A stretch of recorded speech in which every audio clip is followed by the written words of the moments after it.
Welcome back.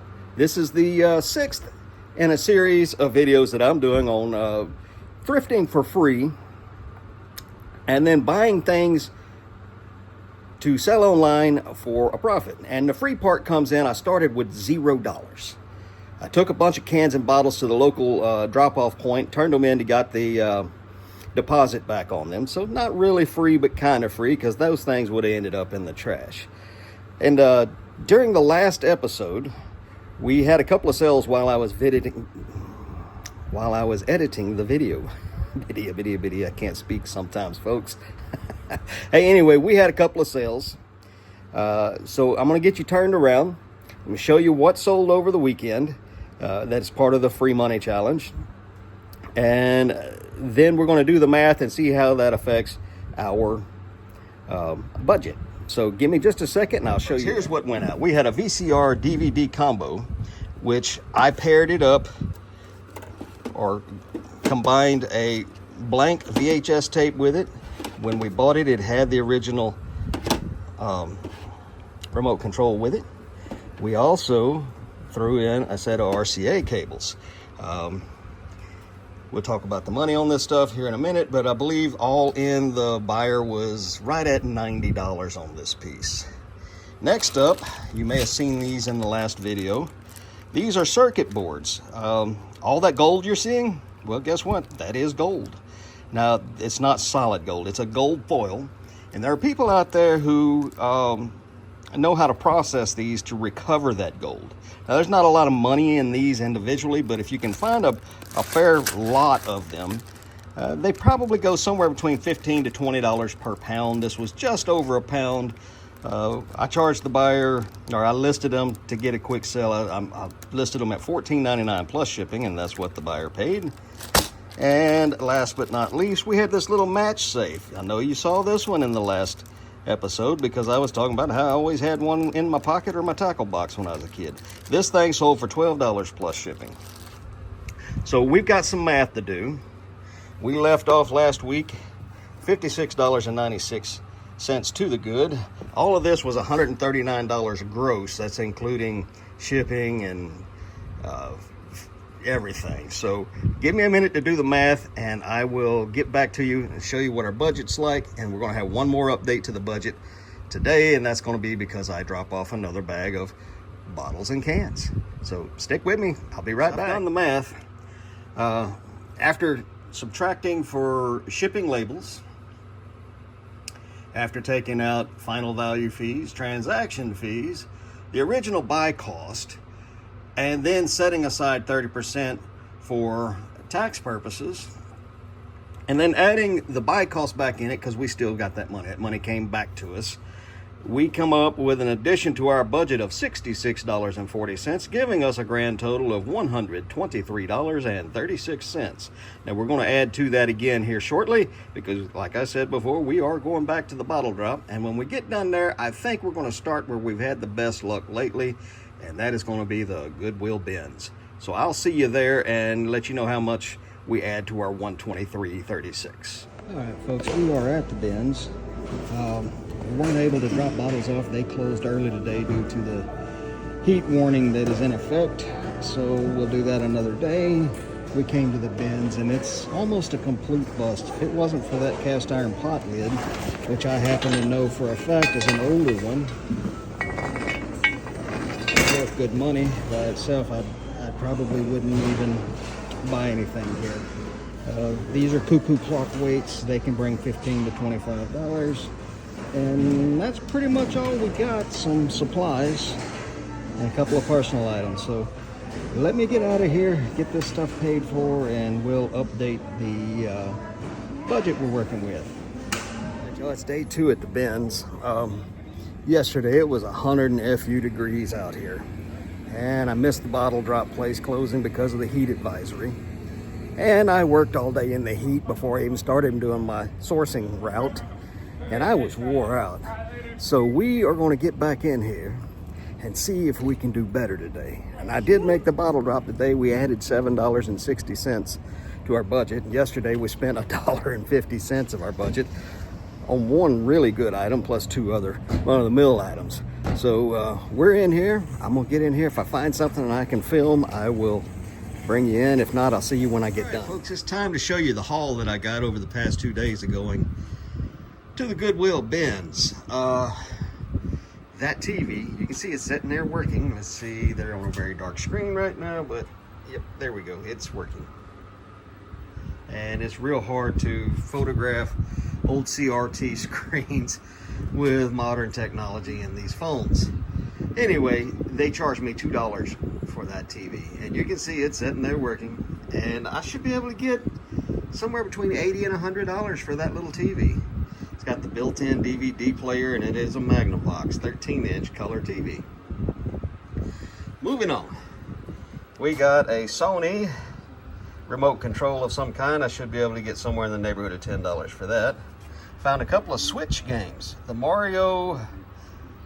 Super Mario Party.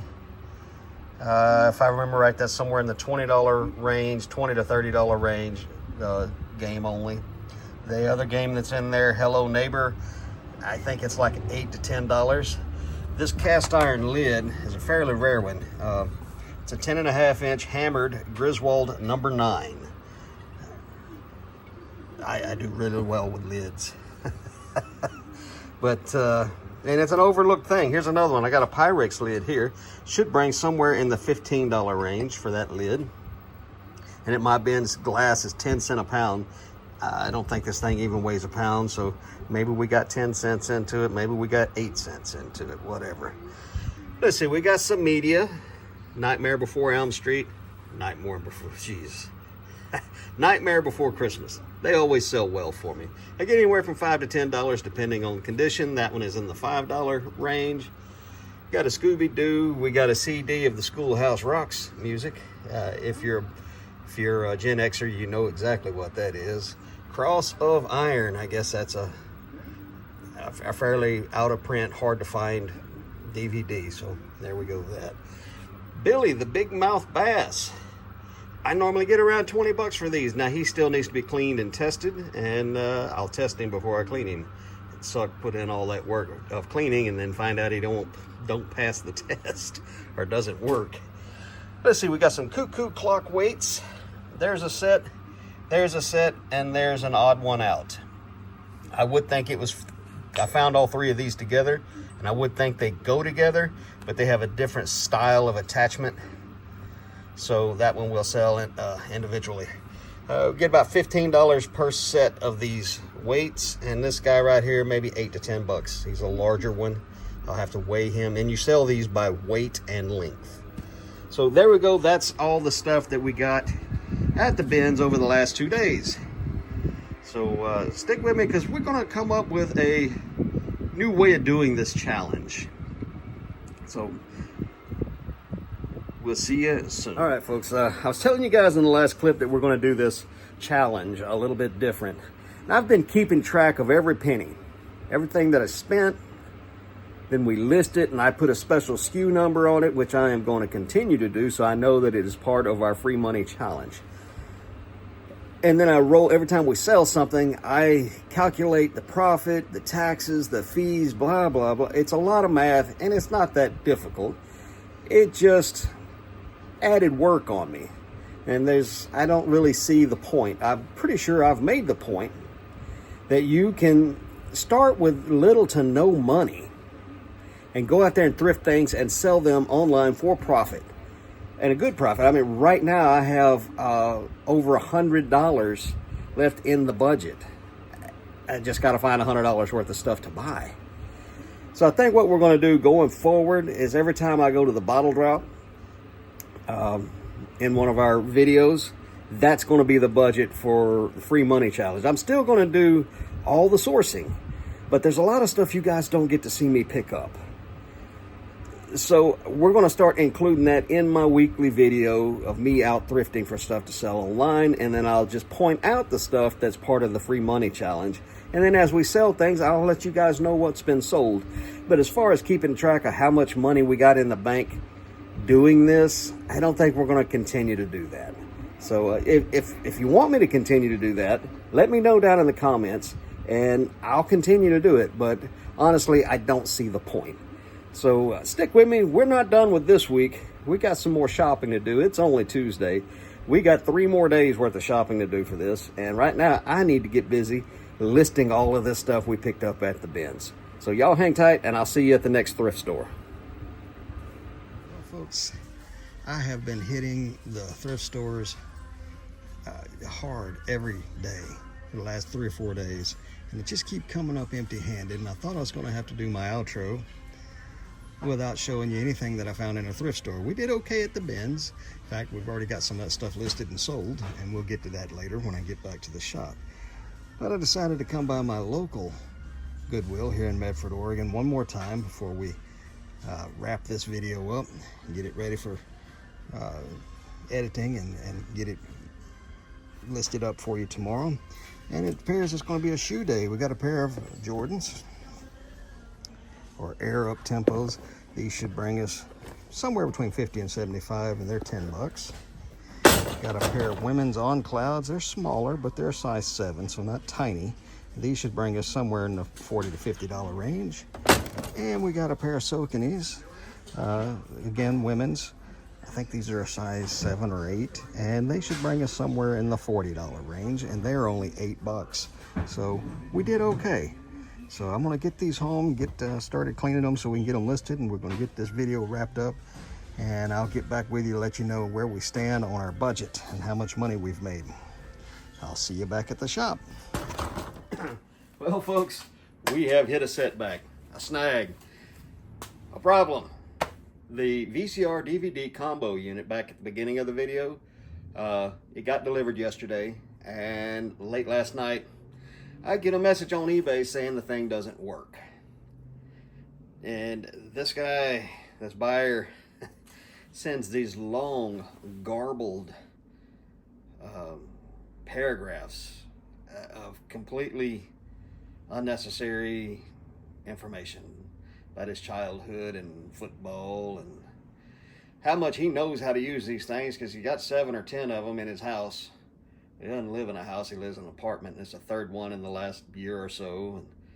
And who does that? Who takes their broken AV equipment from apartment to apartment to apartment? Anyway, the guy demanded a refund. I'm like, hey, I offer free returns, just box it up and send it back to me. I've got it boxed up already, just like you did, and it looked good when I got it. I said, well, I've got a video on YouTube showing me testing that thing, which was episode 4 of this series that you're watching right now. Well, then he's like, oh, thank you for your kindly response. You're going to have to teach me how to do a return so I can get the label. I'm like, that's not my job. Okay, step by step, click on this, click on this, click on this. That's how you start a return. He hasn't done that yet. Unfortunately, this thing is up in the air. So the exact amount of money we have in our budget, or had in our budget before we just bought the shoes in the previous clip, is just enough to cover this plus the return shipping label. So we're now in the hole $27 and change. Let's just say $28, we're in the hole. However, we've got a couple of things from the Mantiques, a little bag of metal things and tools and bits and bobs from a video or 2 back that I put on auction last week. They're coming off tomorrow. The bid is already over $65. So we'll be able to cover some of this loss, and we'll continue the video series regardless, because we are selling stuff as we go, and we'll use that money to keep going. So right now we're $30 in the hole until we get these 2 items sold, and the rest of the money is on hold by me, not by eBay, but I've put that amount of money aside to cover this supposed loss if he ever does start a return. So stick around. Next week I'll let you know how all of this comes out, let you know how much money we have to work with, and we'll just go from there, and I'll see you next week. Y'all come back now, you hear?